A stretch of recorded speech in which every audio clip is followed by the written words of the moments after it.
Hi ಎಲ್ಲರಿಗೂ ನಮಸ್ಕಾರ. Welcome back to my blogs. ನಾವು ನ್ಯೂ ಇಯರ್ ದಿವಸ ಎಲ್ಲಾದರೂ ಹೋಗೋಣ ಅಂತ ಅಂದ್ಕೊಂಡ್ವಿ.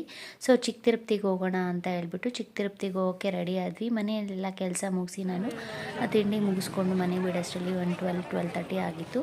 ಸೊ ಬಸ್ಸಲ್ಲಿ ಹೋಗೋಷ್ಟರಲ್ಲಿ ನಾವು 1:30-2 ಗಂಟೆ ಆಗಿಬಿಡ್ತು ಅಲ್ಲಿ ಹೋಗೋಷ್ಟರಲ್ಲಿ ಚಿಕ್ಕ ತಿರುಪತಿಗೆ.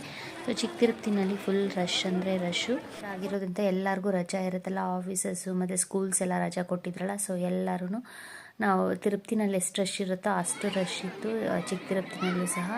ಸೊ ಆ ಕ್ಯೂನಲ್ಲಿ ನಮಗೇನಿಲ್ಲ ಅಂದರೂ 1.5-2 hours ಕ್ಯೂನಲ್ಲಿ ರಶಲ್ಲಿ ಹೋಗೋಷ್ಟರಲ್ಲಿ ದೇವ್ರ ದರ್ಶನಕ್ಕೆ 2-3 ಅವರ್ ಕ್ಯೂನಲ್ಲಿ ನಿಂತ್ಕೊಂಡು ಹೋದ್ರೂ ತಿರುಪತಿನಲ್ಲಿ ಯಾವ ರೀತಿ ಒಂದು 5 ನಿಮಿಷ ದರ್ಶನ ಆಯಿತು, ಆ ರೀತಿ ಚಿಕ್ಕ ತಿರುಪತಿನಲ್ಲಿ ಒಂದು 5 ನಿಮಿಷ ಹಾಗೆ ದರ್ಶನ ಮುಗಿಸ್ಕೊಂಡು ಆಚೆ ಬಂದುಬಿಟ್ವಿ.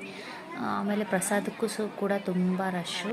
ಪ್ರಸಾದಕ್ಕೂ ಕ್ಯೂನಲ್ಲಿ ನಿಂತ್ಕೊಂಡು ಪ್ರಸಾದ ತಿಂದು ಆಚೆ ಬಂದು ನಾವಿಲ್ಲಿ ಲಾಡು ತೊಗೊಳ್ಳೋಣ ಅಂತ ಹೇಳಿ ಲಾಡು ತೊಗೊಂಡು ಸ್ವಲ್ಪ ಮಿಕ್ಸ್ಚರು ಎಲ್ಲ ತೊಗೊಂಡು ಕಡಲೆಪುರಿ ತೊಗೊಂಡು ನಾವು ಹೊರಗಡೆ ನೋಡಿ ಈ ರೀತಿ ಅಂಗಡಿಗಳೆಲ್ಲ ಇಟ್ಟಿರ್ತಾರೆ. ಸೊ ನಮಗೆ ಏನು ಬೇಕಾದ್ರೂ ತೊಗೋಬೋದು, ಮಕ್ಕಳಿಗೆ ಆಟ ಸಾಮಾನು ಮತ್ತು ಈ ರೀತಿ ನಾವು ಕೈಗೆ ತಾಮ್ರದ ಉಂಗುರ ಬಳೆಗಳೆಲ್ಲ ಸಿಗುತ್ತೆ.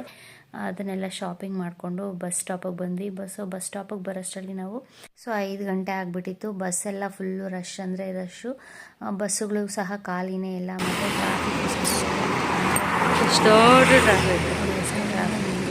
ಸೊ ಬೆಳಗ್ಗೆ ಹೋಗ್ಬೇಕು ಟ್ರಾಫಿಕ್ ಇವತ್ತೆಲ್ಲ ಸ್ಕೂಲ್ಸು ಮತ್ತು ಆಫೀಸಸ್ ರಜಾ ಇರೋದ್ರಿಂದ.